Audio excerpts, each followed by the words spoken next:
বাংলাদেশকে সত্যিকার অর্থে বাসযোগ্য দেশ হিসেবে গড়ে তুলতে সবাইকে এক হয়ে কাজ করার আহ্বান জানিয়েছেন বিএনপির চেয়ারপারসন খালেদা জিয়া। দলটির ভারপ্রাপ্ত চেয়ারম্যান তারেক রহমানের অভিযোগ, সংস্কার ও স্থানীয় সরকার নির্বাচন নিয়ে ধূম্রজাল তৈরি করা হচ্ছে। এসব থেকে সরে এসে অন্তর্বর্তীকালীন সরকারকে নিরপেক্ষতা বজায় রাখার আহ্বান জানিয়েছেন তিনি। বৃহস্পতিবার বিএনপির বর্ধিত সভায় ভার্চুয়ালি যোগ দিয়ে তারা এসব কথা বলেছেন।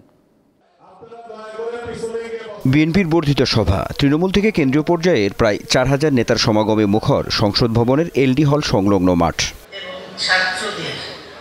শোক প্রস্তাবের মধ্য দিয়ে বর্ধিত সভার আনুষ্ঠানিকতা শুরু হয়। প্রধান অতিথি হিসেবে ভিডিও বার্তায় সবাইকে ঐক্যবদ্ধ হওয়ার আহ্বান জানান বিএনপি চেয়ারপারসন খালেদা জিয়া। প্রতিহিংসা, প্রতিশোধ নয়, পারস্পরিক ভালোবাসা ও ভ্রাতৃত্বের মাধ্যমে আমরা সকলে মিলে আমাদের প্রিয় মাতৃভূমিকে, বাংলাদেশকে সত্যিকার অর্থেই একটি বাসযোগ্য, উন্নত ও গণতান্ত্রিক রাষ্ট্রে পরিণত করি। ভার্চুয়ালি যুক্ত হয়ে বর্ধিত সভার সভাপতি বিএনপির ভারপ্রাপ্ত চেয়ারম্যান তারেক রহমান বলেন, সংস্কার ও স্থানীয় সরকার নির্বাচন নিয়ে ধূম্রজাল সৃষ্টি করা হচ্ছে।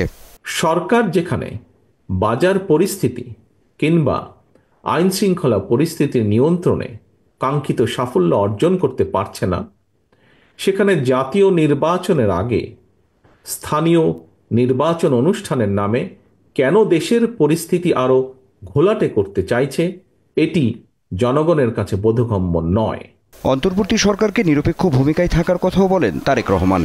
দেশে একটি অবাধ এবং সুষ্ঠু নির্বাচন অনুষ্ঠানের জন্য নিরপেক্ষতাই হচ্ছে অন্তর্বর্তীকালীন সরকারের সবচেয়ে বড় পুঁজি।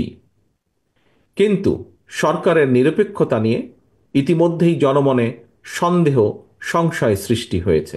চলমান পরিস্থিতিতে সর্বোচ্চ সতর্ক থেকে কথাবার্তা বলা ও সাংগঠনিক বিবেচনায় নেতাকর্মীদের বেশ কিছু বার্তাও দেন বিএনপির ভারপ্রাপ্ত চেয়ারম্যান। ব্যক্তিগত পর্যায়ের বিরোধকে এড়িয়ে যাওয়াই বাঞ্ছনীয় বলে আমি মনে করি। মধ্যাহ্নভোজের পর নেতাদের সঙ্গে সাংগঠনিক আলোচনায় বসেন বিএনপির ভারপ্রাপ্ত চেয়ারম্যান তারেক রহমান। দীর্ঘদিন পর বিএনপির সাংগঠনিক পর্যায়ে এত বড় আয়োজনে মূল বার্তা যেটি আসলো সেটি হচ্ছে যে একেবারে তৃণমূল থেকে শীর্ষ পর্যায়ে ঐক্যবদ্ধ থাকা এবং চলমান রাজনৈতিক পরিস্থিতিতে সকল ষড়যন্ত্র প্রতিহত করা। সেই সঙ্গে আজকের এই বর্ধিত সভা থেকে আগামী নির্বাচন সামনে রেখে মূল যে যাত্রা, সেই যাত্রাটি শুরু হলো এবং সেই যাত্রায় একটি সফলতা আসবে এমন একটি প্রত্যাশা আগত তৃণমূল থেকে শীর্ষ পর্যায় পর্যন্ত সকল নেতার মধ্যে। আনোয়ার হোসেন, দীপ্ত সংবাদ, ঢাকা।